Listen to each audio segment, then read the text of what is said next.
Une meute de loups est assez forte pour abattre un énorme cerf. Les prédateurs pensaient qu'une proie comme un âne sauvage se rendrait rapidement. Mais les loups ont clairement sous-estimé leur adversaire.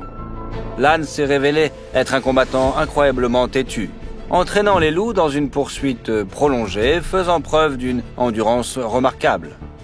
Lorsqu'un loup a finalement attrapé l'âne, serrant ses mâchoires sur sa gueule, la créature à sabots n'a pas abandonné. Au contraire, l'âne a utilisé la douleur comme stimule, en donnant de puissants coups de sabot au loup. L'herbivore a cruellement mis à terre le prédateur, lui a couru dessus et a continué à fuir en repoussant les autres attaques. Nous vous présentons d'autres cas où les ânes ont prouvé qu'il ne fallait pas les sous-estimer.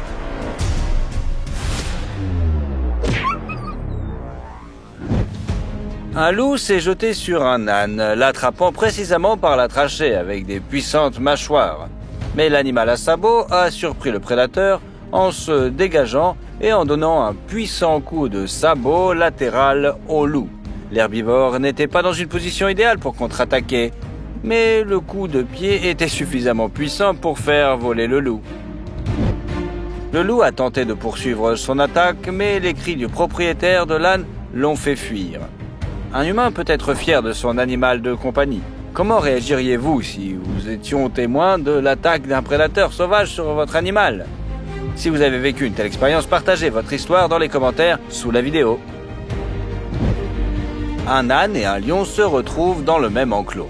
L'âne broute et s'approche du lion couché. Le prédateur, rassasié, n'attaque pas l'animal à sabots, mais ne tolère pas une telle audace. Prêt à bondir sur son voisin récalcitrant, le lion ne se rend pas compte à qui il a affaire. L'âne réagit instantanément en donnant 2 coups de sabot dévastateurs directement sur la gueule du lion. D'abord un coup de pied léger avec la patte avant, puis un véritable et un puissant coup de sabot étourdissant avec la patte arrière.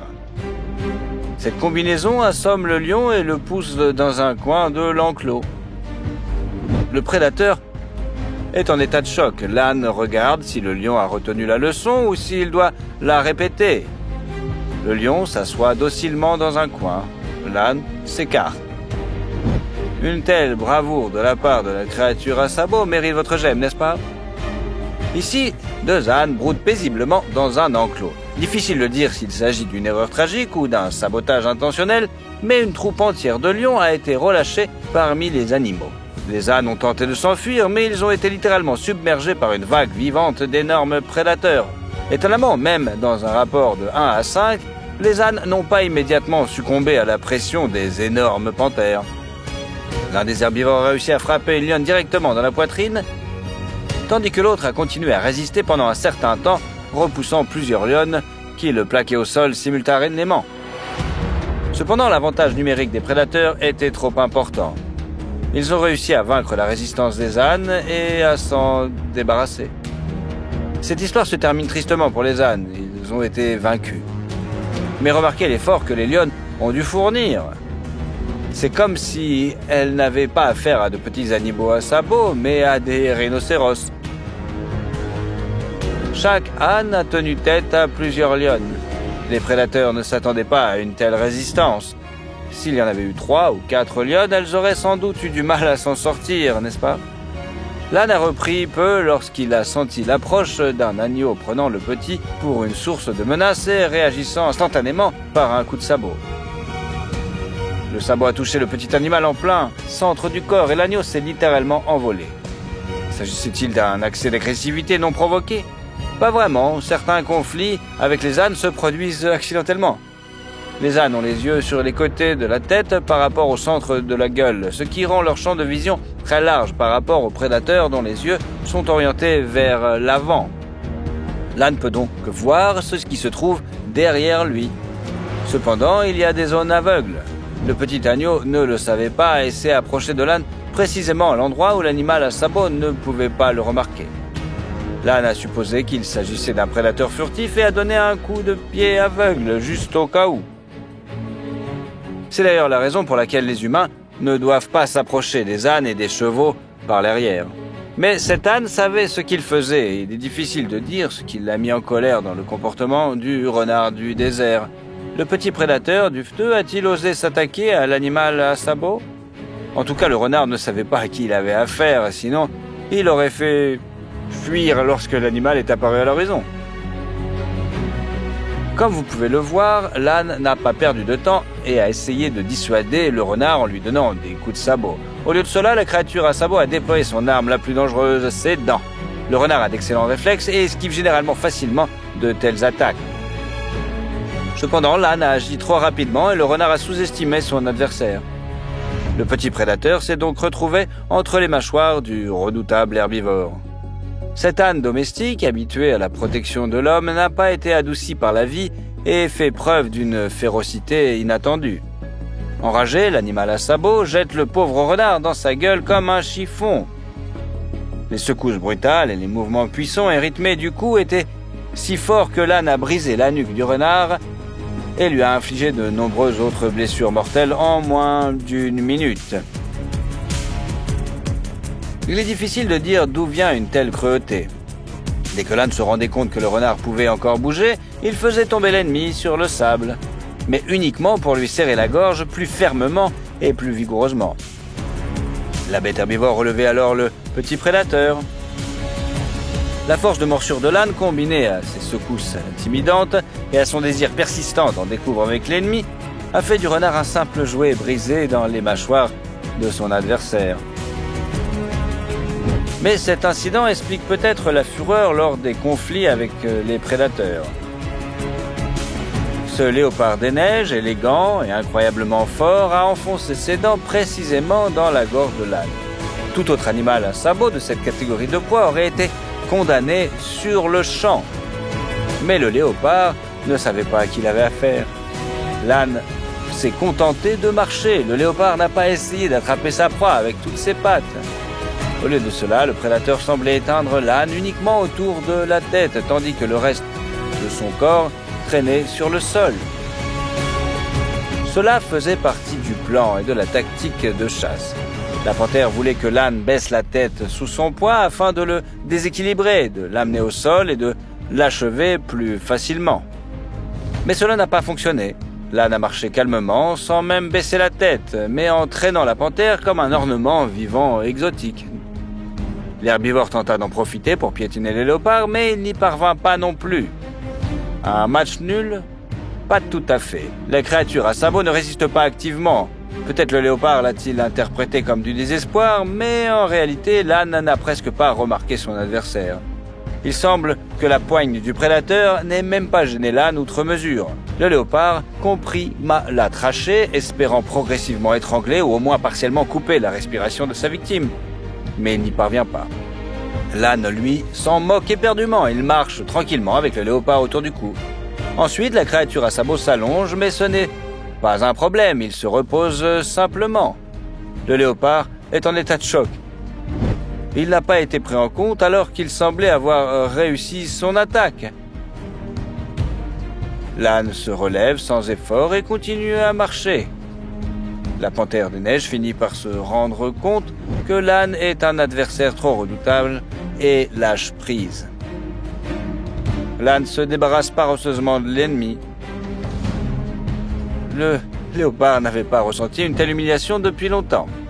Parfois, l'âne s'engage dans des combats sérieux avec d'autres animaux à sabots. Ici, par exemple, il se bat courageusement contre un chameau. L'adversaire est presque 3 fois plus grand que l'âne, le surpasse en force brutale et possède un avantage tactique crucial, sa hauteur. Le long cou et le garrot imposant compliquent considérablement les tentatives de l'âne pour atteindre la gorge de son adversaire. Le chameau, quant à lui, tend toujours la main et saisit le dos, le cou et la tête de l'âne avec ses énormes mâchoires. D'une certaine manière, les chameaux et les ânes se ressemblent. Tous deux sont des animaux robustes, adaptés au climat du désert, endurcis par l'environnement, ce qui en fait des redoutables adversaires. Ils évitent de s'infliger des blessures mortelles, sauf en cas de véritable provocation.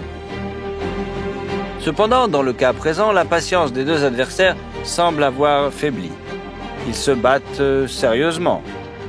Le chameau tente de briser la colonne vertébrale de l'âne, Tout le dos de l'animal à sabots entre dans la bouche de la plus grosse bête. Pourtant, la musculature puissante et la peau résistante de l'âne le protègent de blessures réellement dangereuses. En revanche, le chameau supprime la résistance et désarçonne l'adversaire, grâce à un net avantage de masse. Mais l'âne s'obstine à revenir au combat, saute, se cabre, tout cela pour atteindre la gorge de l'adversaire. Et là, l'âne affronte un poney. Ces chevaux sont bien plus redoutables qu'on ne le pense. On assiste donc à un duel entre deux animaux réellement dangereux, mais à la réputation faussement pacifique.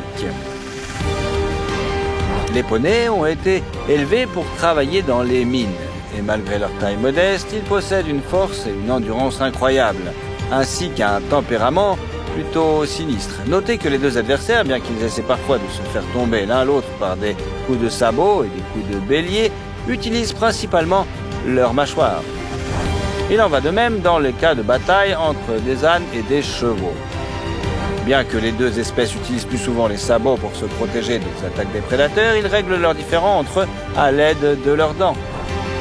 Cela explique par la soif de sang de l'âne à laquelle le cheval ne s'attendait pas de la part du plus petit animal. Sous la mâchoire des deux ongulés se trouve un point vulnérable. Une morsure à cet endroit peut couper la respiration de l'animal et l'étrangler. Il est donc inutile de viser la base musculaire du cou. Il faut viser précisément sous la mâchoire inférieure. Les deux herbivores sont parfaitement conscients de cette particularité et tentent d'atteindre cette zone vulnérable sur le corps de l'autre. Elles volent dans l'obscurité la nuit, se jettent sur des victimes sans méfiance, les attaquent et boivent leur sang. Vous pensez qu'il s'agit de chauves-souris exotiques? Regardez-les. Ils sont plutôt flippants quand même. Imaginez tous ces oiseaux qui leur tombent dessus. Les pauvres animaux sont attaqués par des perroquets vampires. Incroyable, n'est-ce pas? Les animaux ne s'attendaient pas à un tel tour de la part d'oiseaux aussi mignons. Ils ne se sentaient pas donc menacés et ne s'enfuient pas lorsqu'ils voient ces oiseaux s'approcher d'eux au crépuscule. En général, tout cela se passe en Nouvelle-Zélande, où il n'y a pas de grands prédateurs qui pourraient représenter un danger pour un troupeau de moutons, par exemple. Là, le bétail se sent en sécurité et se promène librement dans les espaces ouverts, même la nuit. En vain, ces moutons n'ont pas eu affaire à de jolis perroquets à qui l'on peut apprendre à parler. Ces moutons ont affaire à de véritables monstres. Les oiseaux vampires n'ont pas de crocs. Ils se contentent de s'asseoir sur le dos de leurs victimes et de les transpercer avec leur bec. En général, les perroquets sont omnivores. Ils se nourrissent de larves, d'insectes, mais ils aiment aussi le nectar des fleurs et des fruits. Cependant, ces oiseaux vivent dans les régions montagneuses de la Nouvelle-Zélande, où il fait assez froid et où il n'y a pas beaucoup de nutriments. C'est pourquoi ils souffrent de carences en vitamines.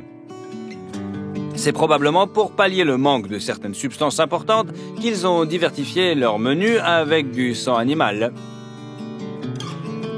Les perroquets vampires font souvent souffrir nos pauvres moutons. Pendant longtemps, ce comportement sanguinaire des perroquets est resté un mystère.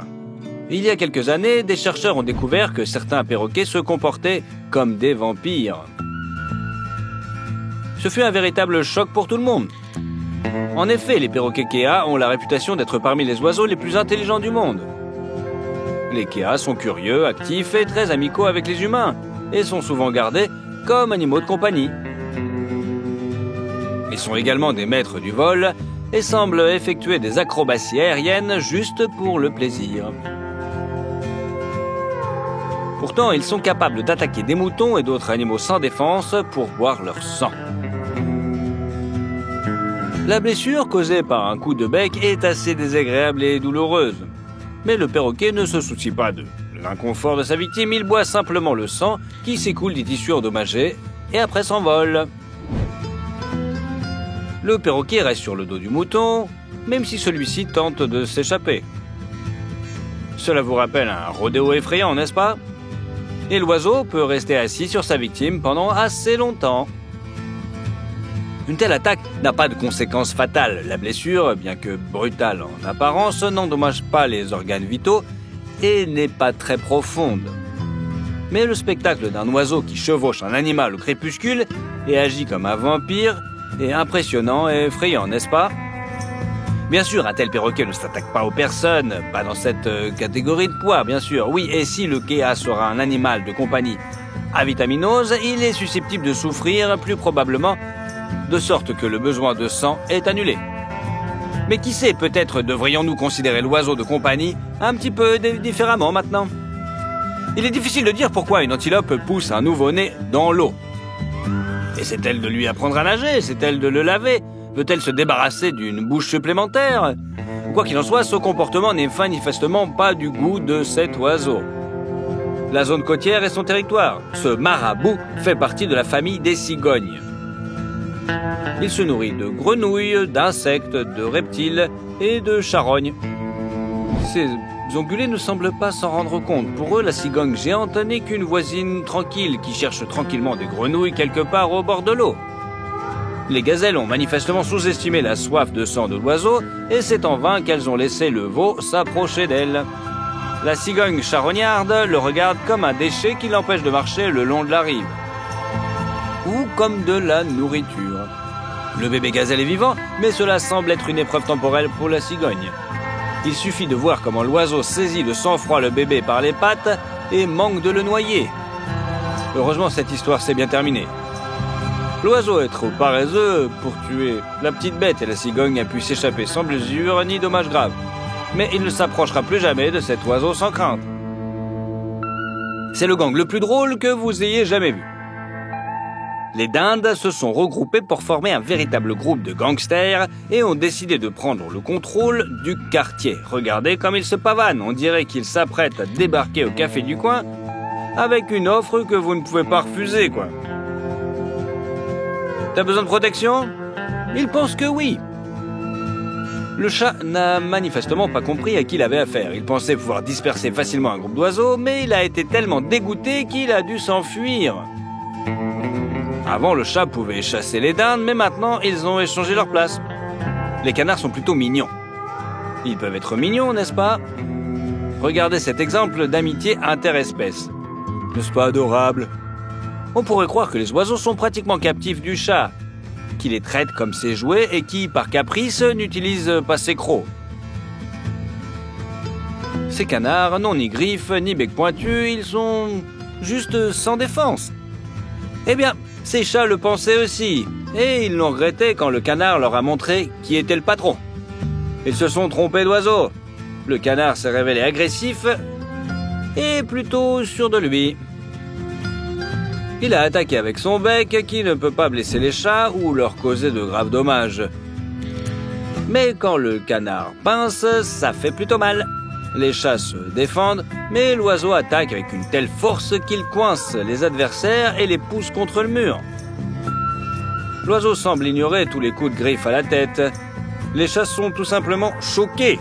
Ils ne s'attendaient pas à une telle attaque. L'oiseau continue son attaque. Il veut donner au chat une leçon dont il se souviendra assez longtemps. On ne joue pas avec les canards. Le hibou est un redoutable prédateur qui rivalise avec l'aigle pour le titre du meilleur chasseur de tous les oiseaux. Il faut dire qu'il y a quelques avantages. Outre des griffes acérées et recourbées et un bec puissant, les hiboux ont une vision et une ouïe nocturne excellentes, peuvent voler presque silencieusement et sont capables de s'attaquer à des proies plus grosses qu'eux. Mais ici, la chouette a manifestement sous-estimé son ennemi. Bien qu'ils ne soient pas considérés comme les oiseaux les plus redoutables, les corbeaux sont connus pour leur ingéniosité et leur bravoure. Ils remplacent peu à peu les hiboux et les dominent même. La chouette voulait juste se reposer, mais les corbeaux lui montrent qu'elle n'a rien à faire là. C'est désormais leur territoire. Bien que les agresseurs noirs ne cherchent pas à mettre un terme fatal au conflit, ils sont déterminés et veulent chasser la chouette d'ici. Ils n'aiment pas ce quartier et ils y parviennent. La chouette ne savait tout simplement pas à qui elle avait affaire. Un bec puissant, capable de broyer des petits os, peut causer de sérieux dégâts à un hibou. Et les corbeaux ont également une poigne très tenace et peuvent trouver à la volée comme maîtriser un ennemi sérieux avec un minimum de risque. En outre, alors que les hiboux sont des solitaires, les corbeaux sont souvent réunis en grands groupes. Ils sont ainsi en mesure de vaincre un rapace sans risque. Et si l'attaque a lieu dans la journée, lorsque le hibou est fatigué par la chasse nocturne et qu'il voit moins bien à cause de la lumière vive, les chances des corbeaux augmentent encore. Il ne faut pas les sous-estimer. Peut-être qu'avec le temps, ils délogeront les hiboux de leur habitat habituel. Et toi, t'es pour qui dans cette confrontation? Dis-le dans les commentaires. On veut vraiment connaître ton opinion. Il est difficile de trouver un oiseau plus effronté qu'une mouette. Ces oiseaux ont fait de leur insolence une véritable arme. Grâce à elle, ils peuvent trouver de la nourriture n'importe où. Les mouettes ont la réputation d'être des oiseaux de mer, mais elles volent aussi très loin des côtes. Et là, elles n'ont aucun mal à trouver de la nourriture. Ces pigeons pensent qu'en face d'eux se trouve un mendiant comme eux, juste un peu plus grand.